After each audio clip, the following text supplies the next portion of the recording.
Désolé pour ceux qui attendaient la série de vidéos Une date, un événement. Mais ce format était beaucoup trop chronophage pour moi. Alors, je suis en train de le transformer afin de vous présenter ceci.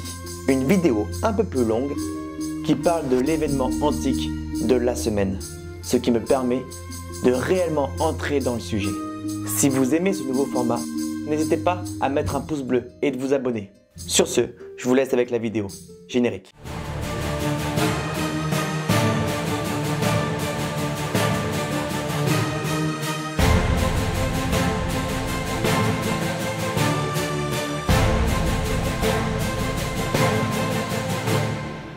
L'événement antique de la semaine, c'est l'accession au trône impérial de Caracalla et de Geta, son frère. Cette vidéo se divisera en 3 parties. Un court résumé de la vie de Caracalla, un fait marquant de son règne, et enfin, la représentation que l'on se fait aujourd'hui du personnage. Que ça soit dans le domaine historique, mais aussi dans la pop culture.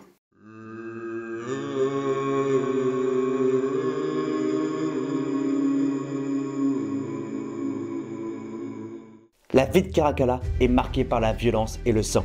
Il accède au pouvoir avec son frère Geta le 4 février 211, à la mort de son père Septime Sévère. Cet empereur n'est pas connu pour sa douceur ni pour sa clémence.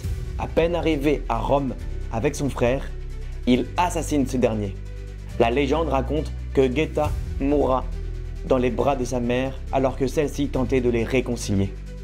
Ce meurtre annonce une période de violence pour l'Empire, car Caracalla ne va pas s'en arrêter là. Il fait tuer des centaines d'opposants ou de contradicteurs. Même les hypothétiques rivaux non déclarés ne sont pas épargnés.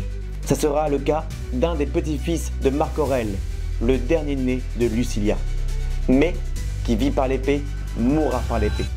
Ce proverbe va très bien à Caracalla, car alors qu'il est en campagne, allant d'Édesse au royaume des Parthes, il est tué près de Harran, assassiné par Lullus Martialis, officier de la garde prétorienne. Celle-ci est en charge de la sécurité de l'empereur.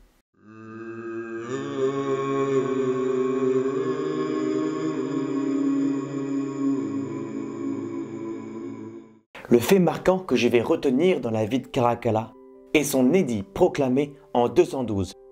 Ce texte aura un impact très important sur l'Empire. En somme, il permet à tout homme libre né au sein de l'Empire de devenir citoyen romain.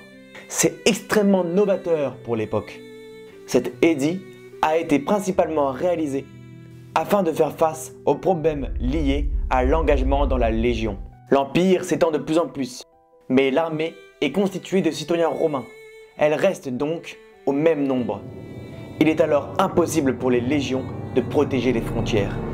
L'accession à tous les hommes libres nés dans l'Empire à la citoyenneté romaine permet de grossir les rangs de l'armée.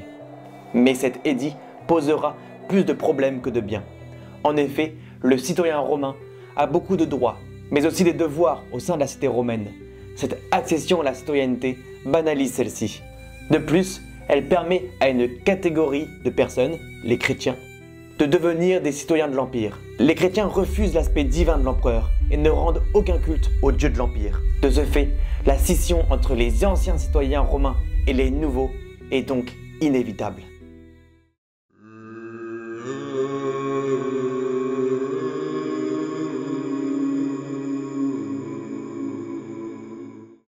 À ce moment de la vidéo, je suis obligé de parler de Gladiator 2. Ce film, paru en France le 13 novembre 2024, a été réalisé par Ridley Scott. L'on y voit Caracalla. Il est représenté comme un homme fou, avide de violence, avec un teint malade. Bien que l'aspect violent de l'empereur soit attesté et sans conteste, la folie quant à elle n'est pas prouvée.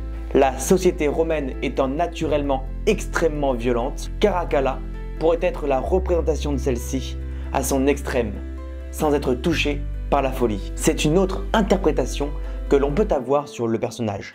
Merci d'avoir regardé cette vidéo. Ce nouveau format me plaît réellement, car je peux vraiment entrer dans le sujet. Si ça vous plaît, n'hésitez pas à m'en faire part en likant la vidéo et en vous abonnant. C'est hyper important pour moi. Et enfin, partagez la vidéo. ça me fera énormément de visibilité. C'était Philippe dans Ad Historiam.